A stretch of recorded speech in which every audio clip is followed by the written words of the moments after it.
어디 지금까지 9주를 마쳤는데 9주 동안 단 한 번도 제가 영적 메시지를 전한 적이 없어요. 그렇죠?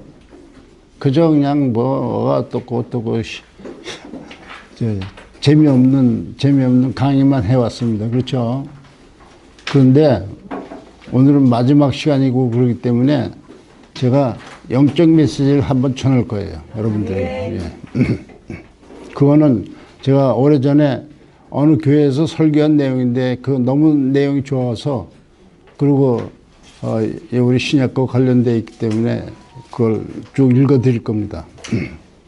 자, 오늘은요 아마도 12시까지 해야 될 것 같아요. 문제 없죠? 왜냐하면 12시까지 해도 상관이 없을 것 같은데 왜 그러냐면 12시 이후에 무슨 뭐 순서가 있는 것 같더라고요. 그렇죠? 그러니까 여러분들 일찍 안 가셔도 되니까 12시까지 해도 상관이 없을 거다 그 말입니다. 일반 서신을 우리가 이제 봤는데 자, 일반 서신 제목은 이런 거였죠. 교회 확장과 일반 서신은 제목이었어요. 그렇죠? 그런데 이제 일반 서신의 특징에 대해서 몇 가지 언급한 적이 있습니다. 여러분들이 참고하시면 되고, 그리고 각 서신별 특징이 있어요. 이거 쭉 한번 보시면 되고, 베드로서를 볼 것 같으면요, 다른 성경에서 나오지 않는 특수한 단어가 나옵니다. 그것은 뭐냐면 보배로운이라는 단어예요. 보배로운 단어. 그것이 베드로전서에서 4번 나오고 베드로후서에서 2번 나옵니다. 베드로전서 1장 19절, 그 다음에 2장 4절, 그리고 6절 7절 이렇게 베드로전서에서 보배로운이라는 단어가 4번 나오고 그 다음에 베드로후서에서는 1장 1절과 4절에 2번 나옵니다. 여러분 참고, 이거 아주 중요한 단어예요. 베드로서에서만 나오는 중요한 단어입니다. 그 다음에 베드로후서는 이렇게 보시면 되고 거짓 선지자 출현과 그들의 모습에 대한 언급을 하고 있어요. 그래서 여러분들이 보시면 아하, 이 거짓 선지자들은 이런 사람들이구나 하는 걸 이해할 수 있을 것이고, 그 다음에 요한 1, 2서 3서는 참 하나님의 백성으로서의 참 교제와 형제의 실천이라고 한 제목이에요.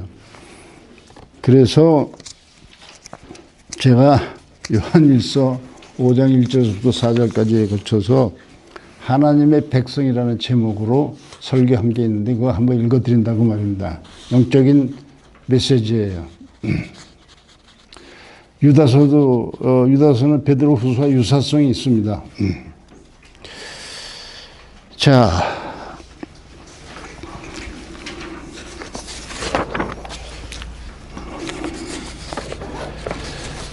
요한 공동체라고 하면은 요한이 사역하던 그러한 우리가 이제 요한계시록에 7교회가 나오는데 사도 요한이 거기서 사역할 때 쓴 그러한 책들이고, 그걸 갖다 전체를 합쳐서 우리는 뭐라고 얘기하냐면 요한 공동체라고 얘기합니다. 그럼 요한 공동체에 나타난 그런 것들이 뭐냐? 하나님께서 난 자들에 대한 이야기고, 그 다음에 하나님께 속한 자에 대한 이야기고, 이거 전부 다가 이 요한 공동체에 있는 그리스도인들을 가리켜서 뭐라고 얘기하니까 생명을 가진 자다. 그 다음에 하나님께서 난 자다. 그리고 하나님께 속한 자다. 그리고 하나님 안에 거하는 자다. 하나님이 그 안에 거한다. 이런 등등의 표현으로 그리스도인들의 하나님과의 관계를 설정하고 있습니다. 그리고 성령을 받은 자다. 이 모든 표현들은 참 생명이신 하나님의 생명을 소유하고 그와 생명의 관계를 가진 자들임을 드러내려는 의도에서 기인한 것이다. 거듭났다 혹은 중생을 경험했다는 말은 없지만은 이같이 생명을 소유하고 생명의 관계를 가진 신자들의 경험을 단적으로 표현하는 말들이다 그 말입니다. 그 같은 생명의 관계를 갖기 위하여 필요한 것은 하나님께서 그 일을 위해 예비하신 것과 그것을 어떻게 받아들이는가에 달려있다. 하나님께서 예비하신 것은 독생자인 예수를 이 세상에 보냈다는 것이고 예수는 우리 죄를 위한 화목제물이며 세상의 구주며 우리를 살리는 분이며 세상의 죄를 없이 하시는 분이다. 이렇게 예수님에 대해서 언급하고 있어요. 우리가 죄를 자백하고 1장 9절 하나님께서 예수 안에서 예비한 사실을 믿으면 죄를 씻음받고 영생을 얻게 되는 것이다. 이들에게 주어진 세계관은 이중적인 구조로 형성되어 있다. 하나는 세상과의 관계며 다른 하나는 시간의 종말론이다. 이들이 살고 있는 세상은 악한 자가 가득 공동체를 대적하는 장으로서 마귀가 이를 꾸미며 영적 싸움과 미혹이 있는 곳마다 그것이 세상이라는 거죠. 그러므로 이 세상에서의 신자들은 오직 성령 안에서 그의 계명인 사랑을 실천함으로 하나님 안에 거할 때에만 세상을 이기며 악한 자를 이기며 죄를 이기며 승리한다고 사도 요한일서에서 말하고 있습니다. 비록 이 세상은 핍박과 미움과 고난이 있겠지만 그것은 영속적이 아니며 한시적이다. 그것은 그리스도의 재림과 함께 종말의 사건을 맞게 될 것이다. 그때는 심판의 날이지 영광의 날일 심판의 날이며 동시에 영광의 날이다.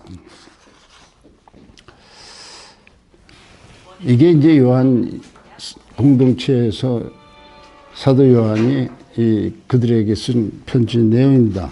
요약하면 그렇다는 거예요. 그리고 하나님의 백성이라는 제목으로 설교한 내용을 한번 자세히 잘 들으세요. 이게 영적인 메시지입니다. 지금까지는 그렇게 하지 않았었는데 지금 마지막으로 영적인 메시지를 한번 드리려고 하는 것이죠. 요한일서의 제목은 본문은 요한일서 5장 1절부터 4절이고 제목은 하나님의 백성입니다. 하나님의 백성. 요한일서에 나타난 하나님의 백성의 모습을 이해하기 위하여 우리는 먼저 이 편지를 쓰게 된 배경을 먼저 간략하게 남아 이해해야 합니다.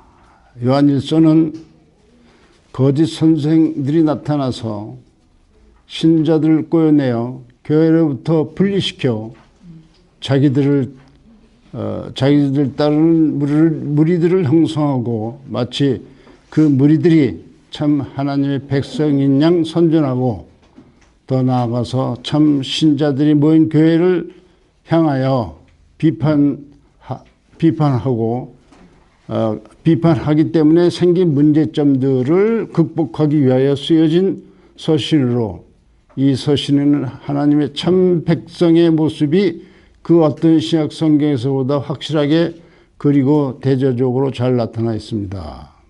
그렇다면 이 서신에 나타난 참 하나님의 백성은 어떤 사람들을 지칭하고 있습니까? 먼저 하나님의 백성은 하나님을 알고 하나님과 교제함으로 하나님의 실제를 경험하고 사는 사람들입니다. 하나님을 어떻게 알 수 있습니까? 예수를 믿음으로 하나님을 알게 되는 것입니다. 사도 요한은 먼저 이 땅에 현존하셔서 경험되었던 예수 그리스도를 경험함으로 하나님과의 교제가 가능하다고 증거하고 있습니다. 우리는 역사 속에 실제하였던 그리스도를 사도들의 증거를 통해서 믿을 수 있게 되고 더 나아가서 성령의 약속과 성령님의 내재하시는 역사를 통해서 하나님을 알고 교제할 수 있고 그러므로 하나님의 실제를 경험합니다. 그 같은 경험은 우리 매일매일의 삶 속에 기쁨과 활력과 동기를 부여하며 모든 어려움을 극복하는 능력을 생성해 나가는 것입니다. 다음으로 하나님의 백성은 믿음으로 사는 사람들입니다. 믿음은 히브리서 11장에서 증언한 대로 보이지 않는 것을 실제하는 것 같이 받아들이며 또한 그 보이지 않는 것을 실제화시키는 능력인 것입니다. 본문에서도 믿음으로 세상을 이긴다고 하였습니다. 믿음은 우리에게 하나님께서 약속하신 것들을 확실하게 받아들이게 합니다. 영생에 대한 약속도 바로 나를 위한 약속으로 받아들일 수 있게 합니다. 믿음은 세상이 주는 유혹, 힘 혹은 인간의 지혜를 이기게 합니다. 우리를 죄의 세계로부터 승리하게 합니다. 믿음은 또한 우리 삶 속에 종종 나타나서 우리를 유혹하며 진리에 대하여 눈이 멀게 하며 삶의 목적을 세상 것만을 추구하게 하는 소위 마귀의 능력으로부터 승리의 계가를 부르게 합니다. 믿음은 하나님에 대한 신뢰이며 인간의 한계를 초월한 능력을 공급하는 통로인 것입니다. 여기에 하나님의 백성의 참 모습이 있는 것입니다. 다음으로 하나님의 백성은 사랑을 경험하고 그 경험한 사랑은 사랑을 실천해 나가는 사람들입니다. 독생자 예수 그리스도를 희생시키기까지 한 하나님의 사랑인 것입니다. 그 사랑이 성령님으로 말미암아 우리에게 부음받았다고 로마서에서 말씀하고 있습니다. 그 경험된 하나님의 사랑은 위로는 하나님을 사랑하고 옆으로는 이웃을 사랑할 수 있도록 우리에게 능력을 공급하고 있습니다. 이 사랑은 모든 두려움을 제거하여 주므로 하나님 앞에 담대히 설 수 있게 하며 다른 사람 앞에 담대하게 해 줍니다. 사랑이 있는 곳에 다툼이 있지 않으며 모든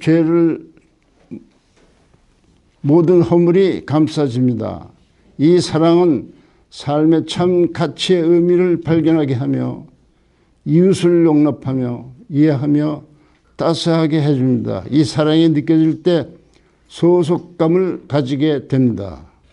교회를 처음으로 나온 사람들이 이 같은 따스한 분위기에 감싸질 때 외로움을 느끼지 않습니다. 종종 교회에 처음 나온 사람들이 냉랭한 교회 분위기 때문에 외로움을 느낀 채 소속감을 잃고 교회에 나오지 않는 경우가 있습니다. 그것은 우리의 과오인 것입니다. 다음으로 하나님의 백성은 소망을 가지고 사는 사람입니다. 우리의 소망은 궁극적으로 어디에 있습니까? 이 세상 물질, 부귀영화, 명예에 있다고 성경 말씀은 가르치지 않고 주님 다시 오시는 그날이 있다고 요한일서 3장에서 말하고 있습니다. 주님 다시 오시는 날 우리의 영원한 생명은 그 극지를 경험하게 될 것입니다. 그때는 모든 고난, 슬픔, 눈물이 제거될 것입니다. 우리에게는 이 땅에서 주님을 충성스럽게 섬기며 살아온 생애에 대한 보상이 있을 것이라고 말하고 있습니다. 그날에는 하나님의 영원하고 완전한 성전이 우리 안에 있으며 우리 하나님을 영원히 모시고 살게 된다고 하였습니다. 우리의 소망은 주님 다시 오는 날에 있습니다. 그러기에 이 소망을 가진 자마다 자신을 깨끗하게 하며 살 것이라고 말씀하고 있습니다. 자신을 어떻게 깨끗하게 합니까? 세상과 죄의 욕심은 우리를 떼묻게 할 것입니다. 그러므로 우리는 세상을 사랑해서는 안 된다고 말했습니다. 세상을 사랑하면 하나님의 사랑이 없다고 하였습니다. 우리 육신을 가진 연약한 그릇이기에 때로는 실수하여 우리 자신을 떼먹게 할 수 있습니다. 그럴 때마다 우리를 위하여 흘리신 그리스도의 피를 의지하여 우리의 연약함 그리고 우리의 죄를 자백하여야 한다고 요한 1서 1장 9절에서 말씀하고 있습니다. 그러면 그리스도의 피가 우리를 깨끗하게 한다고 약속하고 있습니다. 우리는 우리 자신을 늘 깨끗하게 함으로 주님을 향한 소망이 약해지거나 부끄럽게 되지 않고 주여 어서 오시옵소서라고 고백하며 사는 사람이 되어야 할 것입니다. 하나님의 백성은 소망 중에 사는 사람들입니다. 끝으로 이 땅에 서 있는 교회는 하나님의 백성들이 모인 곳입니다. 하나님의 백성들이 모인 곳에 하나님의 임재가 있습니다. 그러므로 이곳에 들고 나는 사람마다 하나님을 알게 되고 그 실제를 경험하게 됩니다. 다른 하나님의 백성들이 경험한 믿음의 실제를 통해서 나 자신도 그 믿음을 소유하게 되며 성장하게 됩니다. 하나님의 백성들이 모인 곳에 사랑의 움직임이 있습니다. 이 사랑의 힘으로 영혼을 준비하도록 해야 할 것입니다. 그러나 자신들만이 하나님의 백성 되는 지식을 가지고 있다는 사람들은 어떻습니까? 우선 그들은 그리스도가 성육신하고 하나님을 계시하는 분임을 부인합니다. 즉 그리스도를 믿음으로 하나님을 아는 자들이 아닙니다. 그리스도를 믿는 믿음이며 믿음이야말로 하나님의 참 백성이 가지고 있는 표라고 했습니다. 그러나 그들은 결코 그리스도가 하나님의 아들임을 믿지 않고 그러므로 그의 구속 사역을 믿지 않습니다. 그러한 믿음 없는 사람들이 어찌 하나님의 백성이라고 할 수 있습니까? 하나님의 백성의 가장 중요한 요인은 사랑이라고 했습니다. 그러나 저들은 자기들에게 속하지 않은 사람들을 욕하며 미워합니다. 하나님의 백성들은 서로를 미워하지 않습니다. 혹시 우리 주변에 그들처럼 서로를 미워하는 사람들이 있으면 그들은 하나님의 백성의 공동체에서 이탈한 사람들이고 결국 그들은 요한 공동체에서 이탈한 소위 자기만이 진리를 가지고 있다고 주장하는 사람들과 다른 것이 무엇이겠습니까? 서로 사랑하고 믿음으로 세상을 이기고 하나님의 아들 예수 그리스도가 다시 오시는 그날 소망하며 이 땅에서 거룩한 삶을 사는 참 하나님의 백성 되기를 간절히 바랍니다. 짧죠? 굉장히 짧은 메시지죠? 그러나 여기다 핵심이 다 들어가 있어요.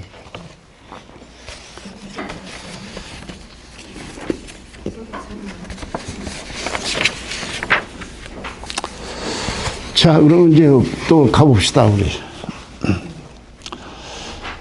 자, 각 서신별 특징은 여러분들이 이제 쭉 보시면 되고, 그 다음에 우리가 이제 어디로 가냐면요, 이것도, 이게 또 안 돼, 이게 또 왜 좋냐.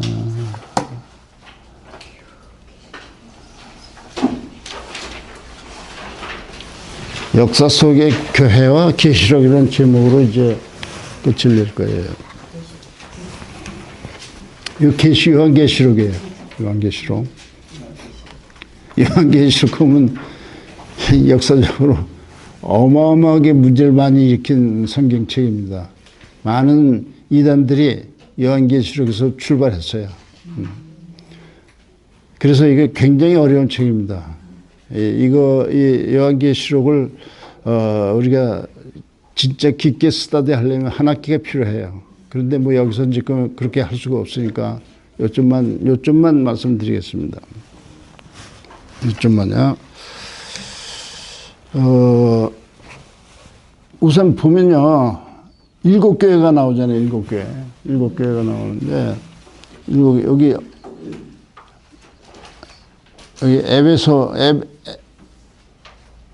여기 보자. 여기 에베소서부터 시작해가지고 에베소. 보이나요?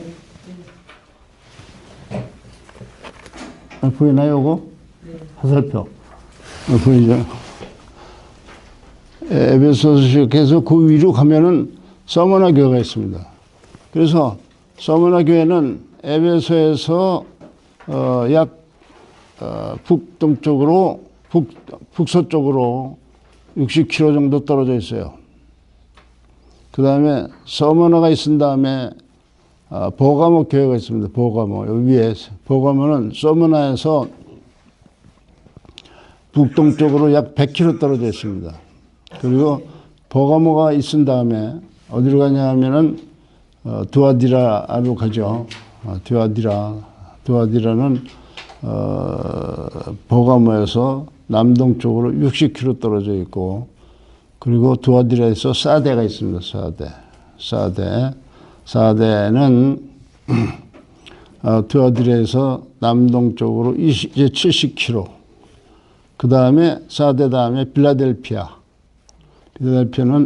남동쪽으로 45km. 그 다음에 빌라델피아에서 라오디게아 이렇게 이어집니다. 이게 7교회예요, 7교회. 그런데요,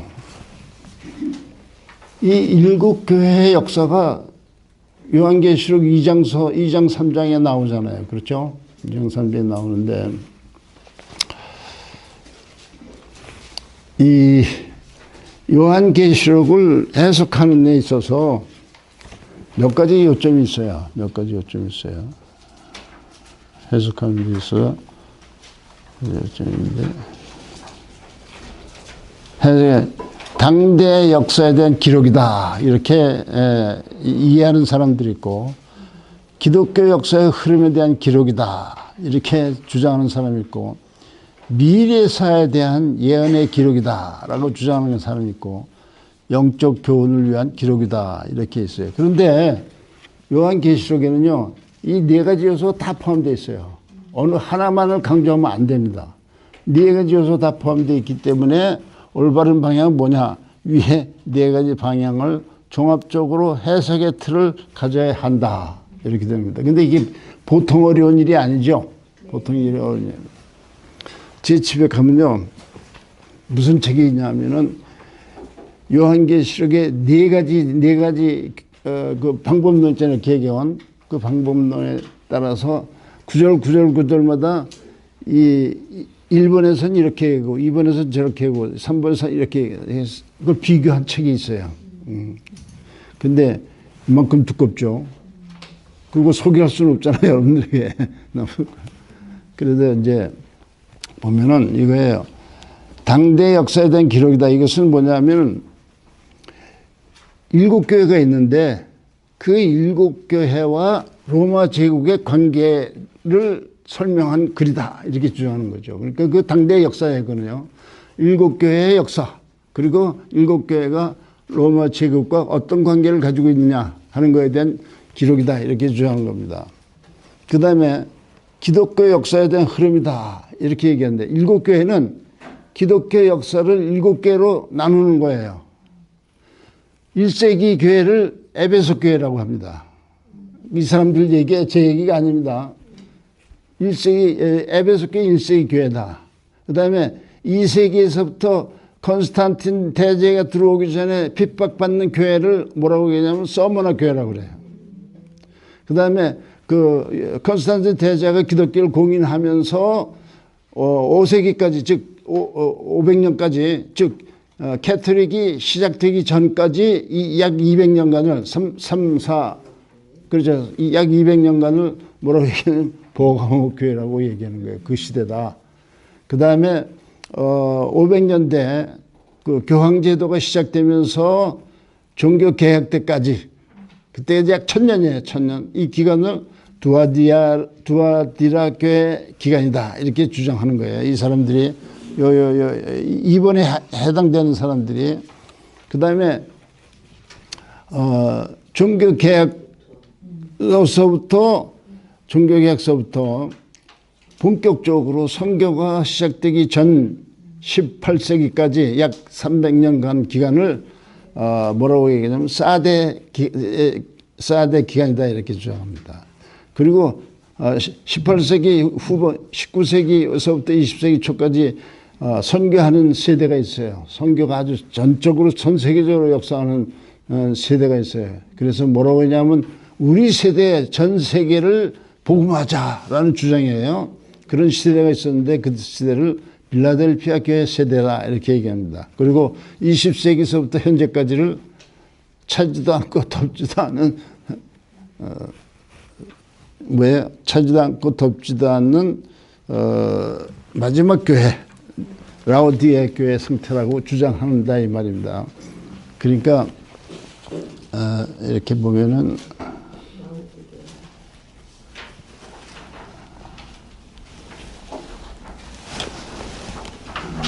자, 가만히 계세요. 그 기간이 여기 표현이 안 됐나? 여기 됐고, 여기는 그 표시가 안 됐구나.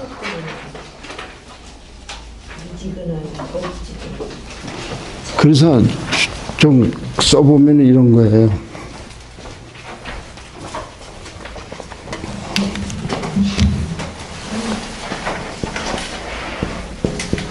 에베소 교회는 1세기까지 1세기. 서머나 교회 2세기서부터 콘스탄틴 대제까지. 그게 이제 325년이거든요. 콘스탄틴 대제까지가 서머나 교회. 이건 어떤 핍박받는 교회다. 이렇게 핍박받는 교회.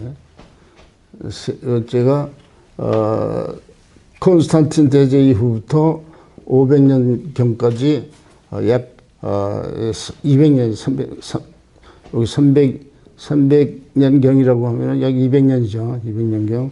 이것이 뭐냐면, 버가모. 그 다음에 500년서부터, 네 번째가 500년서부터 종교개혁까지. 두아디라. 다섯 번째가 종교개혁부터 약 18세기까지 서머나. 4대. 예? 4대 교회인데 서머나. 아니, 서머나가 아니고 4대입니다. 예. 제가 실수할 때가 있죠.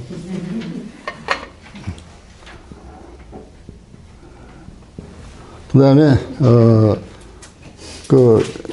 19세기를 가리키면 뭐겠냐면, 필라델피아 교회. 그 다음에 20세기 이후는 라오디아 교회. 이렇게 주장하는 거예요, 그 사람들이. 제가 주장하는 게 아니고. 그런데, 이렇게 이해를 하셔야 돼요. 이 7개의 상황들이 있거든요. 요한계시록 2장, 3장에 보면 각각의 상황들이 있어요. 그렇죠? 각각의 문제가 있고, 각각에 대한 경고가 있고, 각각에 대한 충고가 있어요. 그렇죠? 그런데 그런 모든 것들을 종합해서 보면은 이렇게 이해가 돼야 돼요. 즉, 기획의 역사가 이렇게 흘러가잖아요. 그러면은 원형이 여기서 1, 2, 3, 4, 5, 6, 7 이렇게 돌아간다는 겁니다. 원형으로. 각 세대마다 다 여기에서 제출되고 있는 문제점들이 다 드러나고 있다는 거예요. 그러니까 이것은 계속해서 움직여 나가죠. 이렇게. 그러니까 어느 한 특정 세대에 걸쳐서 언급된 것이 아니라 전 세대에 걸쳐서 7개의 모습은 진행되고 있다. 이런 얘기입니다. 현대교회도 마찬가지예요. 현대교회도 에베소적인 모습이 있고, 서머나 교회, 예를 들어서, 요즘도 순교당하는 사람들이 있죠. 순교당하는 사람이 있어요. 제주도에 가면요, 이기풍 목사님의 기념관이 있어요. 거기에 가면은 이기풍 목사님 그 비석이 있고 그 옆에 순교당한 사람의 비석이 있어요. 현재도 순교당한다 이 말입니다. 그리고 이제 서머너 교회는 이건 권위의 교회인데 권위. 요즘 대형 교회들이 얼마나 권위가 많습니까? 에? 그리고 도와드려. 얼마나 종교적으로 타협하고 있는 세대가 오늘날 아닙니까? 그리고 사대교회 재미있는 얘기 있어요. 살았지만 죽은 것 같다. 그런 얘기입니다. 오늘날 교회들이, 많은 교회들이 있어요. 살아있는 것 같아요. 그러나 죽어가고 있습니다.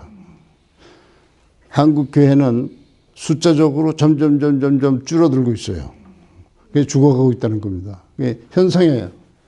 그리고 빌라델피아는 아직도 선교사들 파송하고 있잖아요. 이게 선교교회예요. 여기는. 그리고 라우디게아, 이게 그리스도인지 아닌지 뭐 얘기 하나 할까요? 어떤 교회 충실히 지내던 분이 열심히 교회 나왔는데 어느 날부터 교회 안 나온다는 거예요. 그래서 이상하다고 해서 이제 추적을 해보니까 아들이 문제를 일으키고 있었는데 그 아들이 이게 문제가 아무리 기도해도 해결이 안 된다는 거예요. 그래서 누구를 찾아갔냐? 점쟁이를 찾아갔어요. 점쟁이를 찾아갔는데 점쟁이 말이 당신이 교회에 나가기 때문에 그런 일이 생긴다. 그래서 그 다음부터 교회 안 나온다는 거예요. 이게 뭡니까? 이게 차지도 않고 덥지도 않고 이게 뭐 그런 상황이에요 지금. 그러니까 이 7교회 상황이 계속되고 있다는 겁니다. 역사적으로. 그렇게 이해를 하셔야 돼요. 그렇게 해서 나머지 요한계시록 4장서부터 이렇게 진행되는 교회 역사와 여기는 또 무슨 역사가 있어요? 세상 역사가 있죠. 세상 역사가 함께 진행되고 있다는 겁니다. 이렇게 갈등 관계가 가지면서요.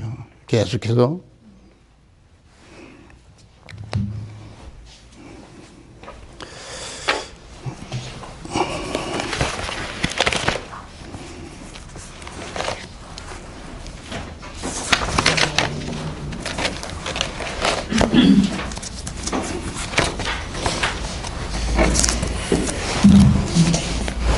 여기 7교회 중에서 사대교회 하나 얘기해 드릴게요. 사대교회. 재밌어요. 아주 재밌는 얘기입니다. 사대교회.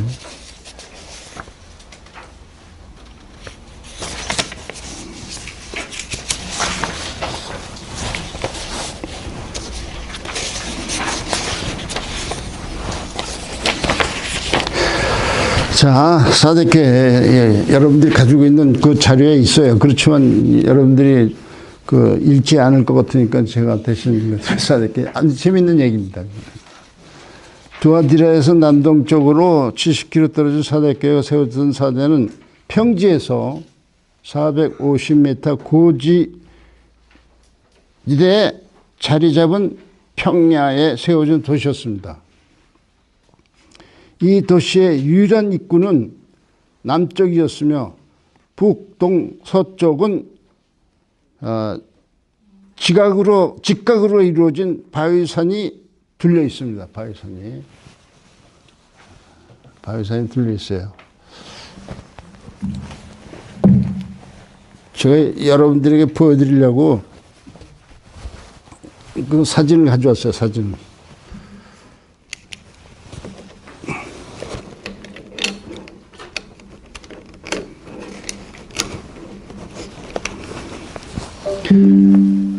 예.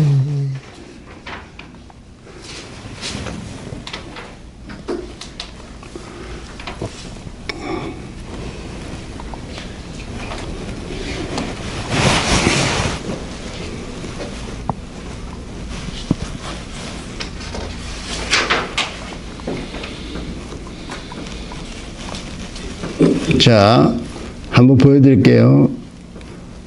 라오디게아부터 보죠, 뭐.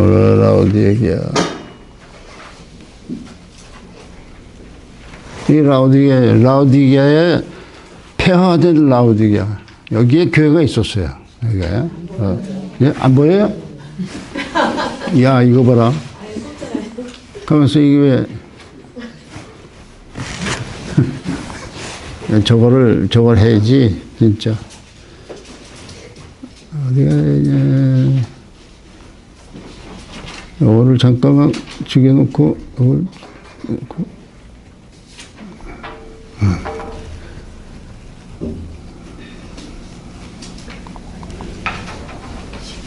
이거예요?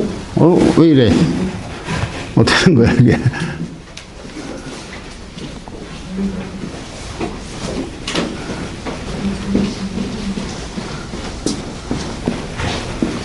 왜 안 나와? 이거 왜 안 나와?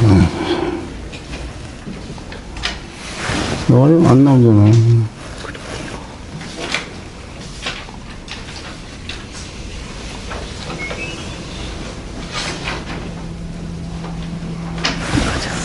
안 나와가지고.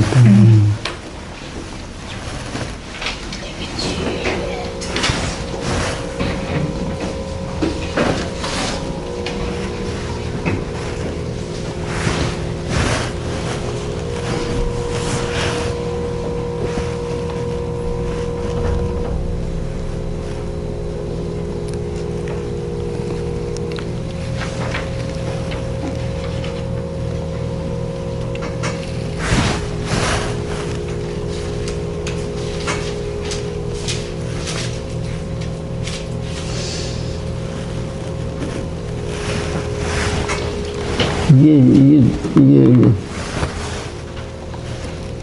그게 왜 연결이?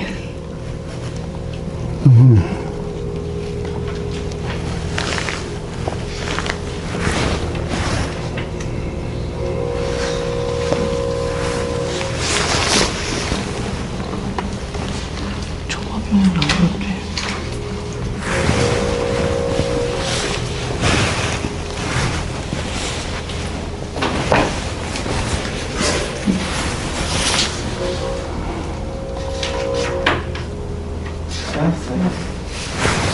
나왔죠? 이제 크게 해야지. 더 크게 해야지. 크게 해. 크게.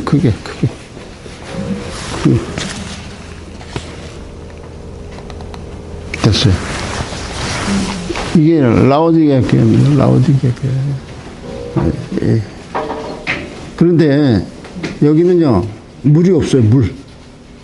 그래서 여기서 몇 킬로 떨어진 히에라폴리스에서 꼭대기에서 물이 내려와요. 뜨뜻한 물이 내립니다. 그러면 이 수도관을 타고 라오디게까지 와요. 그 오는 동안에 뜨거운 물이 어떻게 돼요? 미지근한 물이 되는 겁니다. 미지근한 물이 돼요. 그래서 차지도 않고 덥지도 않은 물이 돼요. 이게. 그 얘기를 하고 있는 겁니다. 여기가. 그 다음에요. 또 봅시다. 또 어디냐.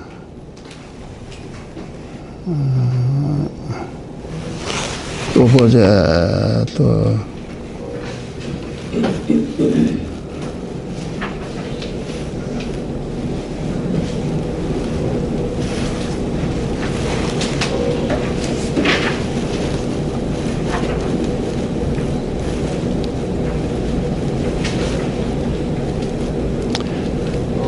사대. 이 사대교회, 이 뺑뺑 눌러서 아주 높은 산이 있어요. 사대교회는요. 그러니까 남쪽에 입구에만 막아놓으면은 난공불락이에요, 난공불락. 여기가 사대입니다. 그러니까 싸우다가 피하면 여기 들어가는 거예요. 그리고 앞만 딱 지키면 끝입니다. 그런데 보세요. 재밌어요, 아주. 비록 작지만 고대 도시들이 그리 큰 규모가 아니었기 때문에 루디아 왕국의 수도로 충분하였다. 주전 6세기경 루디아 왕 크레수스가 델피의 신전에서 신탁을 받았다. 고레스 왕은 이제 페르시아 공격하려는 신탁에 따라서 고레스 왕을 공격하였다가 참패하고 사대에 들어와서 재정비하려고 하였고 페르시아 군은 도시를 완전히 포위하였다. 크레수스 왕은 사대 난공불락의 지형적 이점을 철두철미하게 믿고 오직 유일한 접근로인 남쪽의 성문만을 지키도록 하였다. 그러나 그토록 철옹성 같은 수직의 바위산의 약점이 있었다는 거예요. 즉 기후의 변화에 따라서 바위산의 일부가 침식되어 표면이 거칠고 부석부석한 침정물에 지나지 않았던 취약점이 있었음을 그는 알지 못했다. 외관상으로 가파지른 바위처럼 보였으나 실상은 전문가들이 쉽게 오를 수 있는 지형 주밀에 지나지 않았다는 거예요. 고레스 왕은 야밤에 군인들을 잠입시켰고 그 성은 함락되었다. 살아있는 것 같았어요. 지키면 되니까. 그런데 약점이 있었다는 겁니다. 그래서 그 성이 무너졌다는 거예요. 그런데 놀라운 거는요, 그게 주전 6세기경이에요. 그런데 놀라운 거는 주전 215년에 또 한 번 그와 같은 일이 또 일어났어요. 그러니까 역사를 제대로 인식하지 못한 사람이 동일한 실수를 저지른 겁니다. 그래서 패망한 경우가 있어요. 이게 사대입니다. 사대.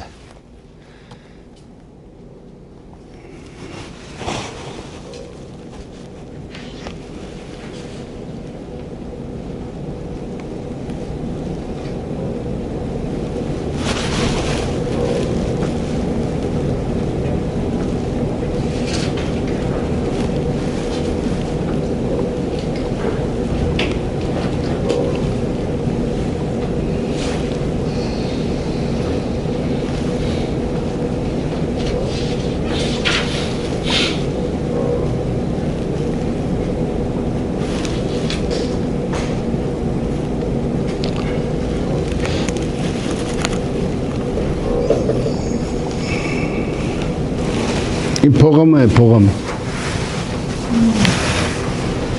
여기 딱 지키고 있으면 난공불락이죠. 움직일 수, 이게 꼭대기에 올라가 있으면. 그래서 이 지역은, 즉, 왕국이 있는데 그 왕국의 도시가, 왕이 여기 있는 곳입니다. 버가모가. 그래서 이것은 권위의 도시다. 이렇게 이제 권위. 예, 권위의 도시다. 이게 버가모예요. 버가모. 거기에 버가모.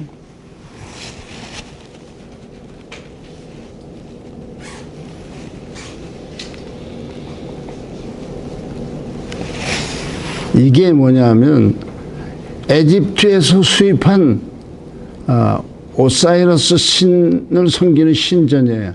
여기에 물이 흐릅니다. 이 속에. 물이 흘러서 그 물 속에서 이제 이 버거모에서 이런 것들이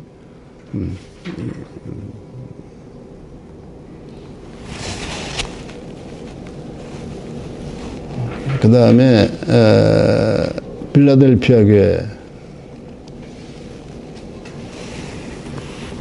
세인트 존 처치 이렇게 써 있잖아요.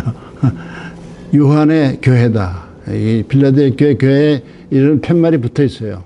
여기 필라델피아 교회 터전입니다. 이게.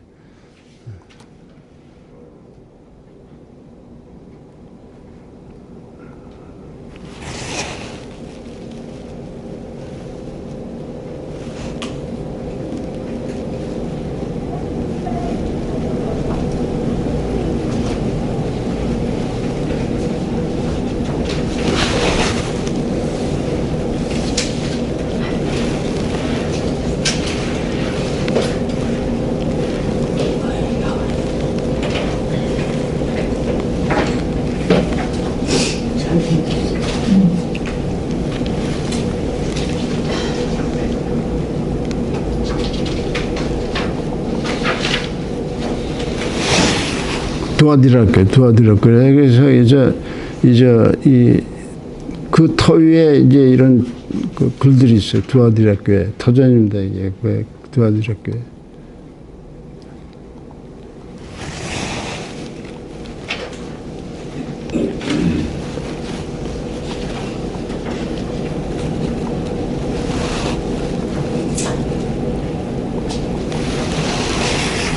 이게 서머나 교회.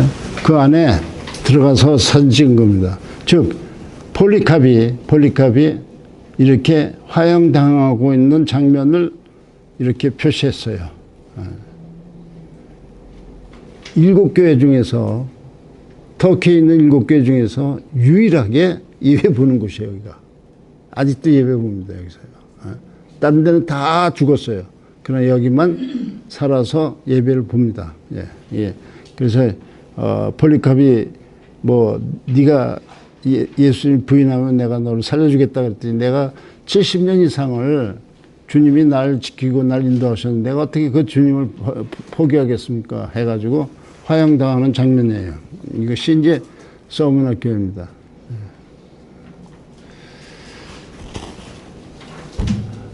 앱에서는 우리가 많이 봤으니까 볼 필요 없고 서머나 봤고 보고모 두아디라 그 다음에 사데 필라델피아 다 봤죠 이제. 그런 얘기입니다. 그래서 이제 보면요, 제가 여기에 나와 있는 모든 사진들은요, 우리 저 엄목사님 맞나? 허 목사님한테 남겨줄 테니까 여러분들에게 다 드리도록. 이 사진들 중에서 우리가 직접 가서 찍은 사진들이 제법 있어요. 제법 많아요. 예. 직접 가서 찍은. 여러분들은 그 직접 가지 않았으면 못 볼 그런 사진들이에요. 예. 그런 것들이 있어요. 그 다음에 또 있나 보자.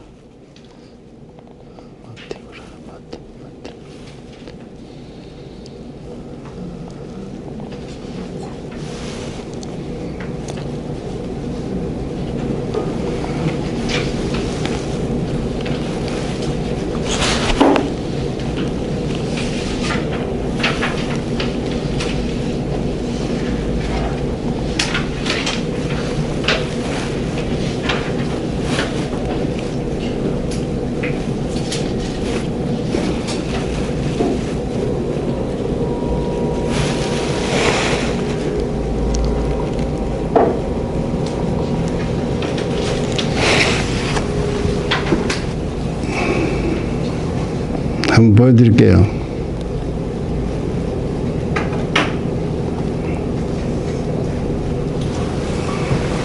이게 수도원들이에요. 수도원. 이렇게 깎아지는 산 위에다가 수도원을 만들어가지고 여기에서 사는 거예요. 이렇게 경건 훈련한다고 하면서요. 수도원. 여기 수도원.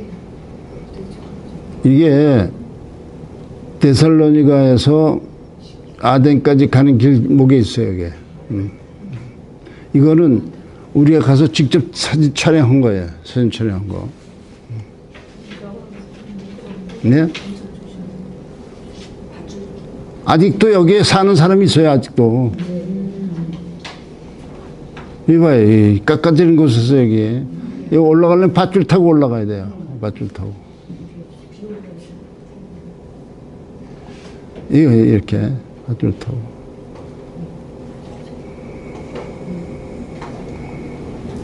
네, 이렇게 밧줄 타고 올라가요. 그러니까 옛날에 경건을 위해서 이런 수도원을 짓고 그 속에서 세상과 등지고 우리 찬송가에도 있죠. 세상 등지고 뭐 이런 찬송가 있잖아요.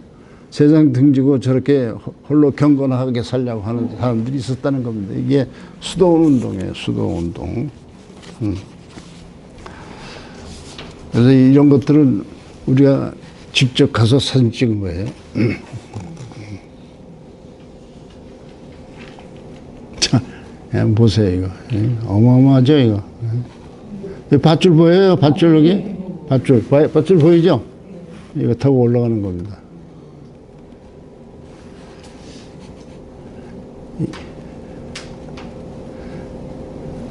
이 사진도 보내드릴게요.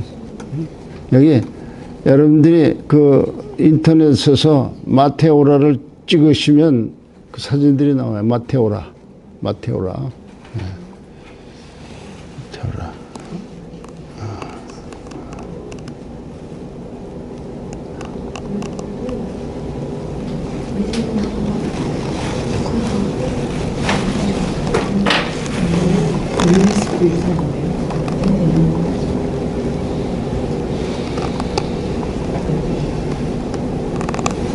자, 계시록의 의도를 보면요. 7교회에 보내는 편지로서 7교회의 내적 문제와 주변 세상의 역사의 흐름과의 교차적인 갈등 관계를 표현하고 있다 하는 겁니다. 그 다음에 두 번째, 보이지 않지만 힘없이 죽은 어린 양, 그리스도가 역사의 주관자로서 재림시에 힘이 있어 보이는 세상과 음악하기를 심판하고 교회는 복락으로 이끈다. 이게 요한계시의 핵심적인 메시지라는 거예요. 핵심적인 메시지.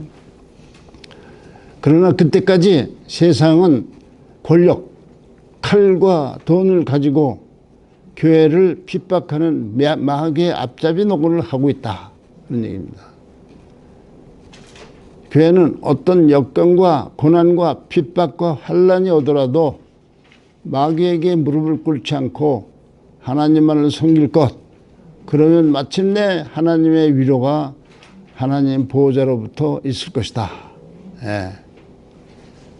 교회 내에 많은 약점이 있지만 회개라는 처방을 통해 개혁하며 세상과 차별화할 것. 이게 계시록의 핵심적인 의도예요. 그렇게 여러분들이 보시면 됩니다. 그리고 아까 사대교회에 대해서 봤지만은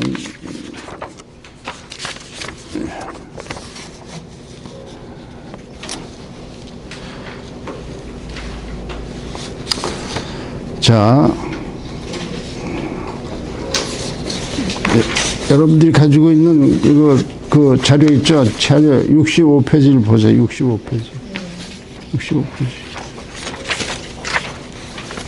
65페이지 보면은 각 교회에 대한 특징들 이런 것들이 잘 나타나 있어요.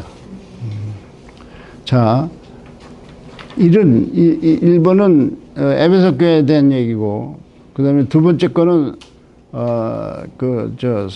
서머나 교회에 대한 얘기고, 세 번째 거는 버가모 교회 얘기입니다. 그 다음에 네 번째는 두아디라, 다섯 번은 사데, 여섯 번은 필라델피아, 라우디게 이렇게 순서가 돼 있죠. 거기에 보면은 예를 들면 그 에베소 교회는 메신저가 누구냐면, 즉 에베소 교회에게 메시지를 전하는 메신저가 누구냐면 7 금촛대를 사이에 다니시는 분, 이런 분이 메시지를 전한다. 그 다음에 서머나 교회는 처음 있다 나중 죽었다 다시 사신 분이 메시지를 전한다. 그 다음에 권위의 도시 보가모, 좌우에 날선 검 가진 이가 말한다. 여기요, 좌우에 날선 검이라고 그랬죠. 이거는요 로마 군인들이 쓰는 칼이에요. 로마 군인들은 양쪽에 날 서 있어요, 칼이. 그래서 찔러가지고 후벼대는 거예요. 이렇게. 이게 그래서 양쪽에 날선 검 하면 로마를 상징합니다. 권위를 나타내는 거죠. 그 다음에 수신인은 어떤 상태냐? 자, 에베소교는 행위를 수고하고 인내, 약한 자 불용납하고 거짓 가르침을 밝혔다. 그 다음에 생명의 도시 서머나 교회는 내 환난 궁핍 유대인의 회방을 알고 있다. 그 다음에 버가모 교회는 사단의 위가 있는 도시에 거주하는, 사단의 위가 권위를 상징하는 거죠. 그 다음에 칭찬은 뭐냐? 니골라당의 행위를 미워하고 내 이름을 위하여 니골라당의 행위를 미워했다. 이렇게 이제 에베소 교회는 칭찬을 이렇게 했어요. 그 다음에 생명의 도시 서머나 교회는 가난한 자 같으나 부유한 자다. 칭찬. 그리고 버가모 교회는 내 이름을 굳게 잡고 있고 믿음 저버리지 않았다. 그 다음에 책망. 처음 사랑을 버렸다. 이 에베소 교회 처음 사랑을 버렸다. 그 다음에 생명의 도시는 책망이 없어요. 유일하게 책망이 없는 곳이 서머나 교회입니다. 그 다음에 버가모 교회는 발람의 교훈을 니고당의 교훈을 너희들이 가지고 있다 이렇게 정말 경고.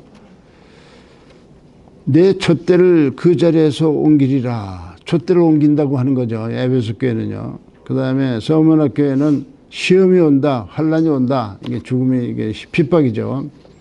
그 다음에 버가모 교회는 속히 임하여 내 입의 검으로 싸운다. 이렇게 권고.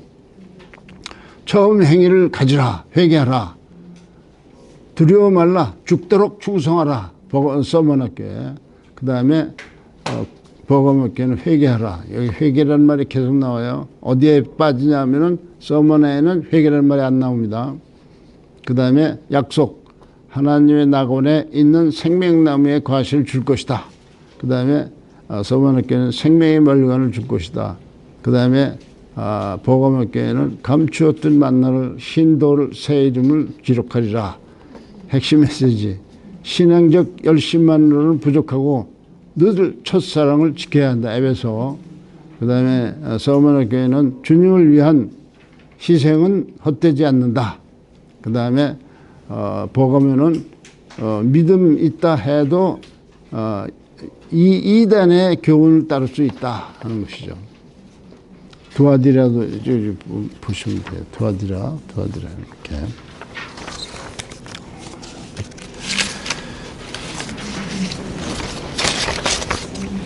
이런 것들이 그 에베소 교회에 나오는 사건들이에요. 그런데 이제 어디를 또 보시냐 하면은 이 요한계시록에는 말이죠. 요한계시록에는 7번의 복에 대해서 얘기하고 있어요. 7번의 복에 대해서 응보하고 있다는 거. 7번의 복에 대해서 말하고 있다는 거.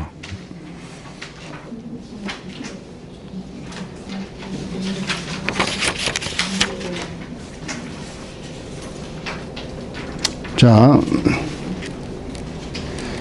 7번의 복에 대해서 얘기하고 있는데,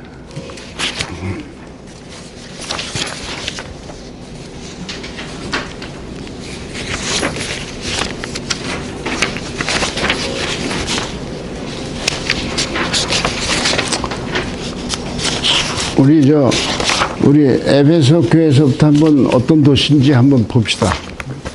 에베소 교회. 에베소는 버가모, 소머나와 함께 로마 제국에서 소아시아의 3대 도시이며 유대인들이 거대한 공동체를 형성하고 있다. 이 도시는 초기 기독교의 중심지이며 신약에서 자주 거론되는 도시이다.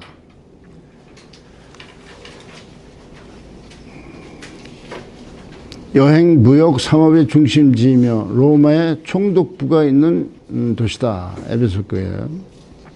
이 도시의 흥망은 자연 조건에 변화하는 특성에 의해서 결정되었다.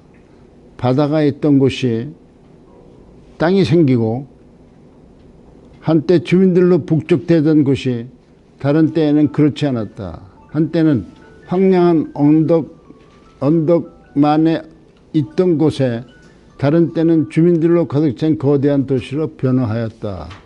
바울과 요한이 도착한 항구는 현재는 갯벌에 지나지 않는다.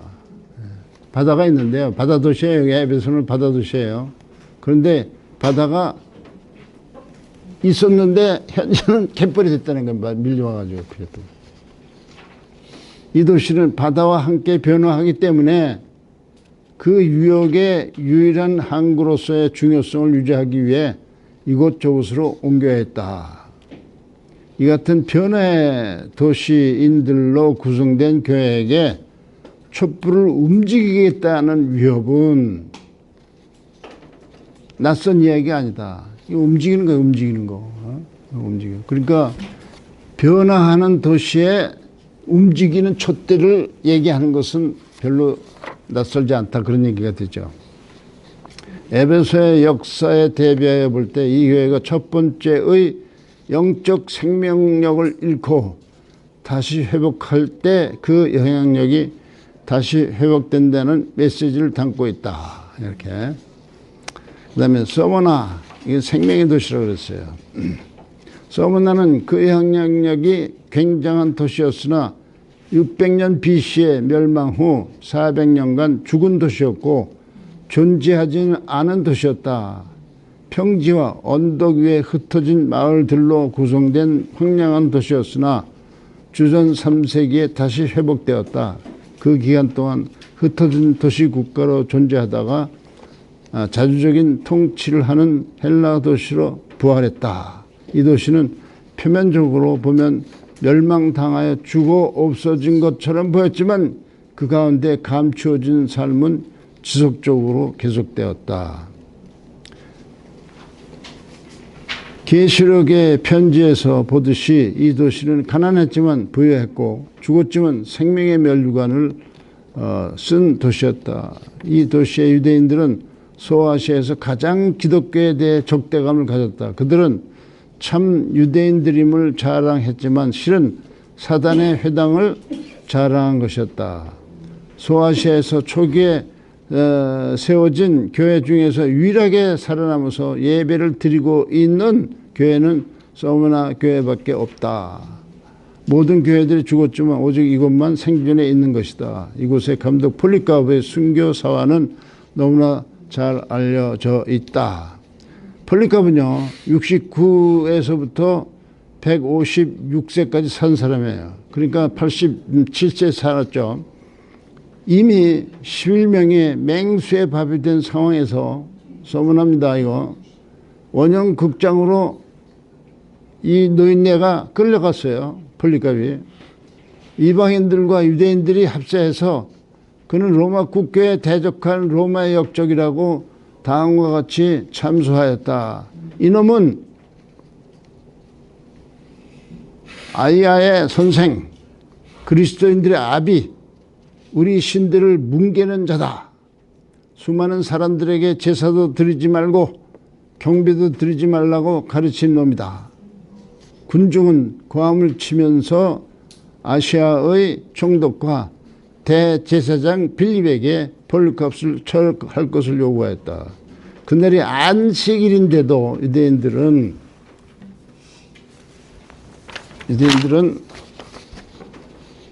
개의치 않고 폴리카프를 태울 장작을 운반했다. 안식을 어긴 겁니다. 총독은 그에게 가해사의 이름을 맹세하고 그리스도를 욕하라고 명했다. 그러나 그는 저는 86년간 주님을 섬겼습니다. 그분은 한 번도 제게 나쁜 일을 하시지 않았습니다. 그런데 제가 어떻게 저를 구원하신 왕을 욕할 수 있습니까?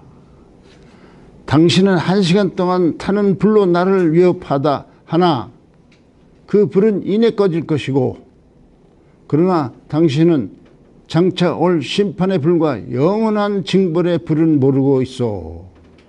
당신 마음대로 척결하시오. 그는 11시경 경기가 끝나고 오후 2시에 드디어 화형을 당했다. 그는 다음과 같이 기도하였다. 우리의 복된 구주 아버지 하나님이시여, 나를 순교의 관을 씌우기에 합당한 자로 여겨주시고 주님을 위하여 또한 주님 때문에 죽는 자로 삼아주신 하나님께 감사드립니다. 이렇게 기도하고 돌아가셨다. 이 순교 사화에 보면 이런 이야기 했어요. 로마의 그 황제를 지키는 사람들 있잖아요. 근위대라고 그러죠. 근위대 한 40명이 예수를 잘 믿는 거예요. 그러니까 황제가 뭐라고 명령하면 저놈들은 어떻게 예수 믿지 않게 하라고 명령했어요. 그때 이제 지휘관이 겨울에 연못에 얼음이 꽝꽝 얼은 그 연못에 다 데려다 놓고 예수님을 고백할 거냐 아니면 얼음 빨가벗고 죽을 거냐고 명령했어요. 그랬더니 40명이 전부 다가 완전히 빨가벗긴 채 40명이 찬송가를 부르면서 한 사람 죽어갔어요. 단 한 사람이 남았어요. 그가 뛰쳐나갔어요. 그랬더니 그걸 지켜보고 있던 로마군이 대신 들어가서 자기 옷 벗고 죽었어요. 그런 순교 사화가 있습니다.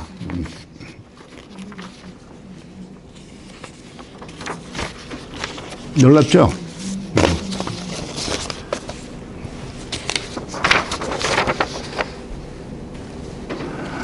사대교회는 우리 한번 봤고, 우리가 아까 저 BC 600년경에 사건이 있었잖아요. 주전 215년에 어떤 일이 있었냐.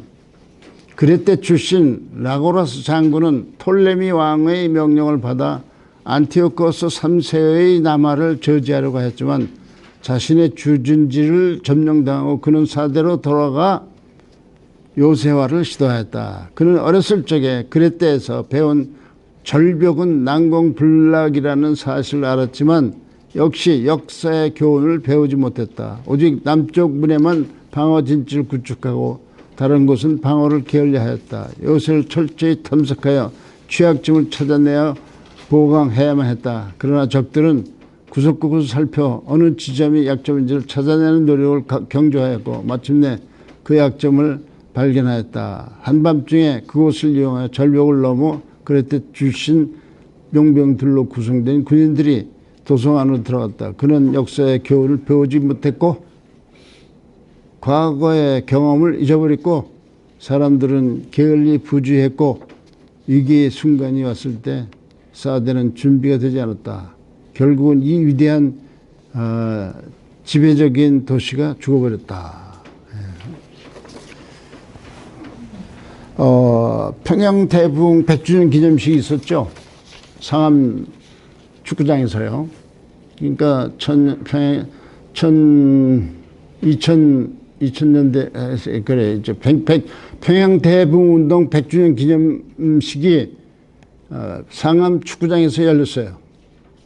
그때 많은 그리스도인들이 참석했습니다. 그때 사랑의 교회 옥하는 목사가 뭘 가지고 설교했냐면 이 사대 교회를 들어서 설교했어요.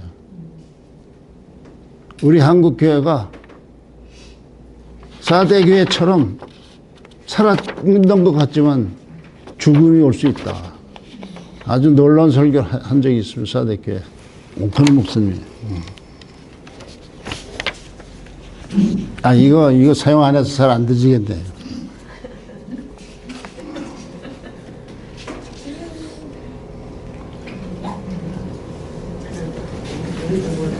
네?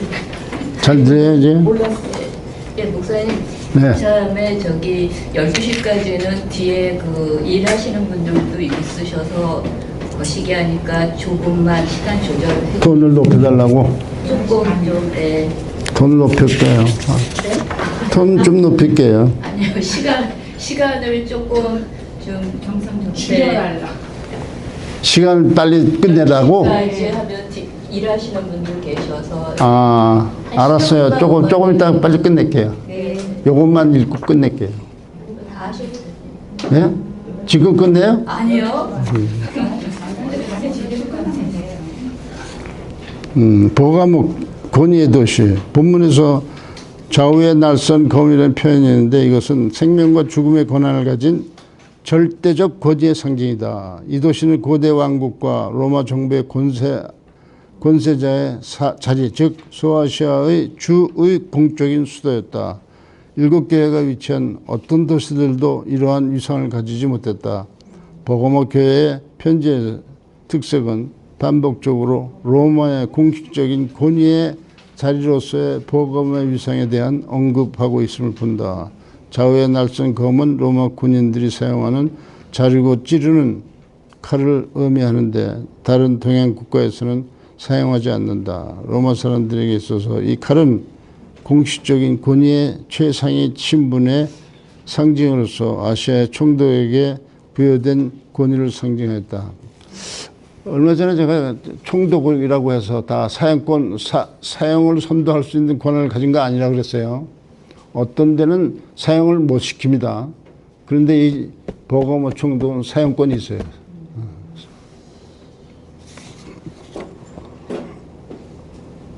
그래서 이러한 그 상대는 주들의 총독들은 생명과 죽음의 권세를 가졌는지 아닌지에 따라서 높낮이가 구분된다. 버검의 총독에게는 이러한 생명과 죽음의 권세가 부여됐다. 사단의 위라는 것은 당시 모든 지역에서 황제 숭배라는 국가 종교가 지배적이었는데 그 중에서 버검은 그 국가 종교의 중심지였다. 이렇게 되는 거죠.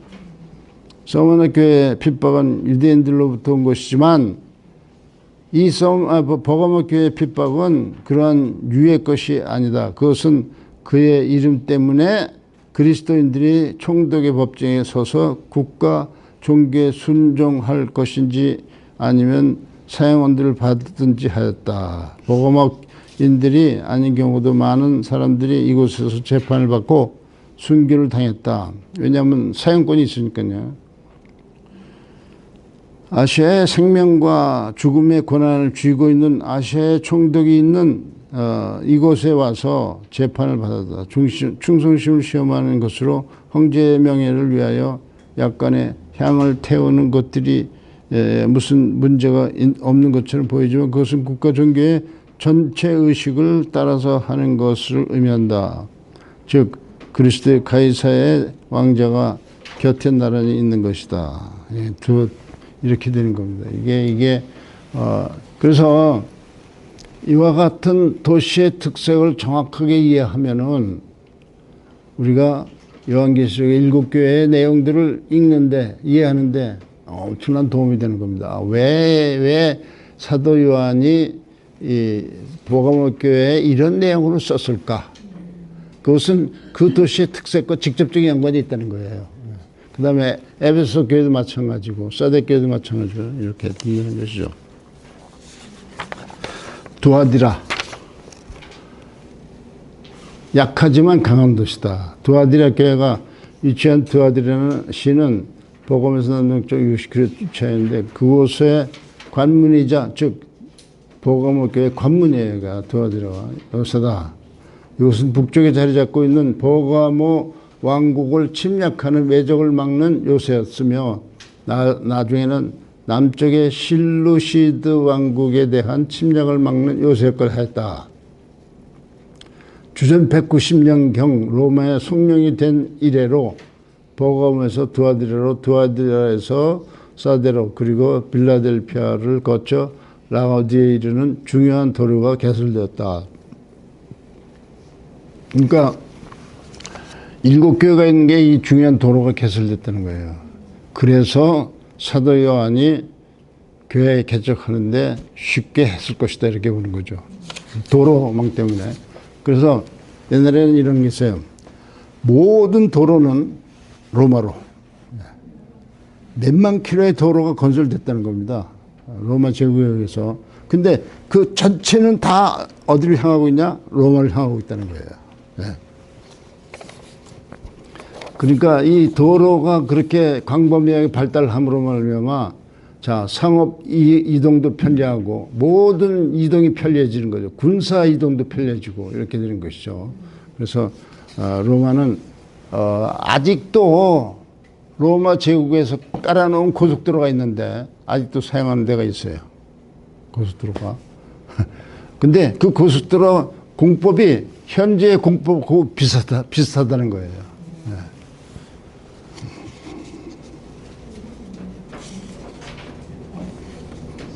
빌라델피아 교회 보면요. 이 도시는 사대에서 남쪽으로 40억, 서머나에서 동쪽으로 96km 떨어져 있다. 빌라델피아는 이름은 아탈루스 2세로부터 유래되었다. 그는 그의 형제 유메네스의 버가모의 왕에 대한 진실성과 충성심에 의해서 빌라델푸스라는 별명을 얻었다. 왜 그러냐면 필레오라고 하는 단어는 헬라 필레오라고 하는 단어는 사랑한다 그런 뜻이거든요. 형제를 사랑한다 그런 뜻이거든요. 근데 이 버가모 왕인 동생인 그 사람이 자기 형을 위해서 그렇게 애썼다는 거죠. 그래서 필레오 즉 사랑을 대표하는 필라델프스라고 하는 이름을 붙였다는 거예요. 이 지방에서 출토된 동전을 보면 두 형제가 나란히 서 있는 가운데 아테미의 여신이 있는 것을 본다. 바로 이들이 위에 두 형제며 두 형제의 사랑을 말해주는 상징이다. 이 지방은 보고마 왕국의 중심부에 위치하고 있었기에 군사적 요충지로 생긴 것이 아니다. 이 도시는 보고마 왕에게 예속된 중부 지역의 백성들을 공고히 하며 규칙을 만들며 교육시키기 위해서 건설된 도시다. 이 도시의 창건자의 의도는 이 도시를 그레코 아시아 문명화의 중심지로 삼으려고 그리고 헬라 언어의 생활 양식을 루디아의 동쪽 지역과 부르기아 지역에 시키려고 시키는 수단으로 필라델피아를 만들었다는 거예요. 즉, 이 도시는 처음부터 선교적 도시였다. 즉, 헬레니즘을 전파하는 도시라 그런 얘기죠. 그래서 선교적 도시였다 그런 얘기예요. 다시 말하면 이 도시는 그 지역 내의 정신과 관습과 충성심을 통합시키는 일을 진작시키기 위해서 건설되었다는 말이다. 즉 동양 땅에서 헬레니즘을 전파하는 사도적 역할을 하기 위해 건설되었다. 19년에 루디아 언어는 루디아에서 더 이상 사용되지 않고 그 나라의 유일한 언어는 헬라어가 되었다. 이렇게 된 거죠. 그러니까 필라델피아는 헬라를 전파하기 위해서 건설된 도시다. 그런데 놀랍게도 이 필라델피아 교회 내용을 볼 것 같으면 어떻게 해요? 선교적인 놀라운 특색이 나타나잖아요. 선교적인 특색. 우리 한번 봅시다. 선교적인 특색 같은 필라델피아 교회.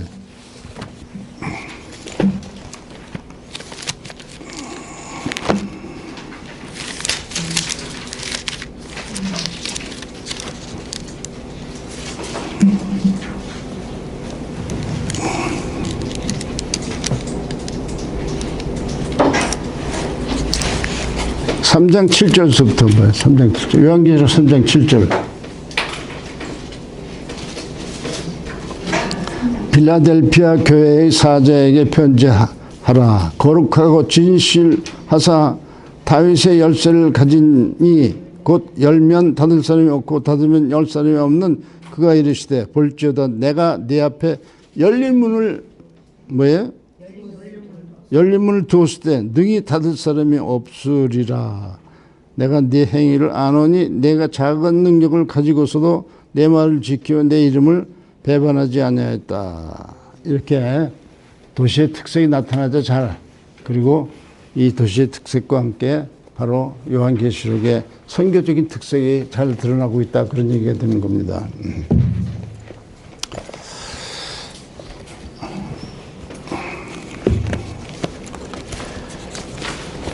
요한계시록 7장을 한번 펴주세요.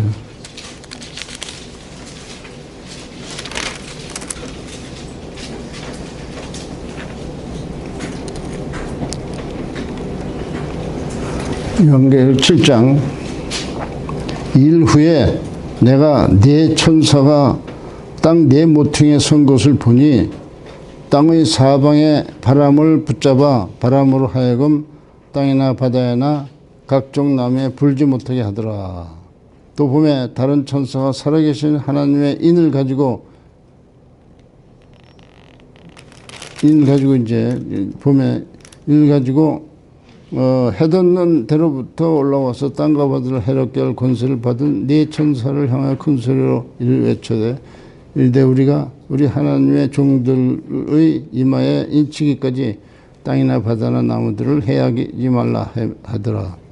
내가 인침을 받은 자의 수를 들으니 이스라엘 자손의 각 지파 중에서 인침을 받은 자들이 14만 4천이라. 이렇게 이제 숫자가 나옵니다. 숫자가. 이제 쭉 그게 나오고, 그 다음에 구절을 한번 보세요. 구절. 구절에 보면 이 일 후에 내가 보니 각 나라와 족속과 백성과 방언에서 아무도 능히 셀 수 없는 큰 무리가 나와 흰 옷을 입고 손에 종려 가지를 들고 보좌 앞과 어린 양 앞에 서서 큰 소리로 외쳐 가로되 구원하심이 보좌에 앉으신 우리 하나님과 어린 양에게 있도다. 이게 찬송가 나오는 거 안 나옵니까? 예, 놀라운 찬송 나오죠. 예, 복음성가로 제목 가지고 한 거예요. 요 내용 가지고. 모든 천사와 보좌와 장로들과 네 생물이 주위에 서 있다가 보좌 앞에 엎드려 얼굴을 대고 하나님께 경배하여 이르되 아멘. 찬송과 영광과 지혜와 감사와 존귀와 권능과 힘이 우리 하나님께 영광스러이 있을지어다 하더라. 그 다음에요. 그럼 이제 쭉 보면요. 또 내가 말하기를 내 주여 당신이 아시나이다 쭉 나와. 그리고 그러므로 그들이 하나님 보좌 앞에 있고 또 그의 성전에서 밤낮 하나님을 섬기며 보좌에 앉으시니가 그들 위에 장막을 치리니 그들이 다시는 줄이도 아니하고 목마르지도 아니하고 해나 아무 뜨거운 기운에서 상하지도 아니하리니 이는 보좌 가운데 계신 어린 양이 그들의 목자가 되사 생명수 샘으로 인도하시고 하나님께서 그들의 눈에서 모든 눈물을 씻어줄 것입니다. 이거는요. 예수님 재림하고 마지막 때 이야기를 예언한 거예요. 그래서 수없이 많은 사람들이 그 앞에 모여서 어떻게 해요?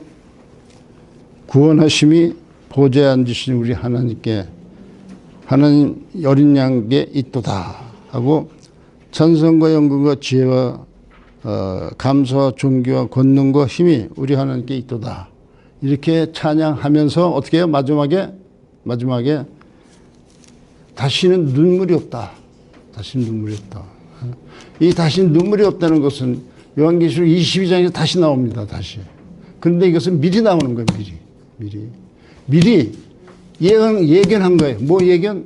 즉 이와 같은 교회들이 비록 핍박을 받고 어려움을 당하지만은 결국은 그것을 견딘 수없이 많은 사람들이 마지막 때 하나님 전에 모여서 이와 같이 놀라운 찬송을 할 것이다. 그리고 그 후에는 전혀 눈물이 없다. 예. 그리고 뭐예요? 어린 양이 그들의 목자가 됐다. 생명샘으로 인도한다. 그래서 그들의 눈에서 눈물을 씻어줄 것입니다. 라고 하면서 마지막 때, 즉 예수님 재림한 후에 일어날 사건에 대해서 미리 얘기한 후에 그 다음에 계속해서 어떻게 해요? 계속해서 7인이 띄어지는 사건이 나옵니다. 7인, 7나팔, 7 그 다음에 대적. 이것은 아마도 이렇게 이야기가 돼야 되는 거예요. 세상을 향한 하나님의 심판의 모습들이다.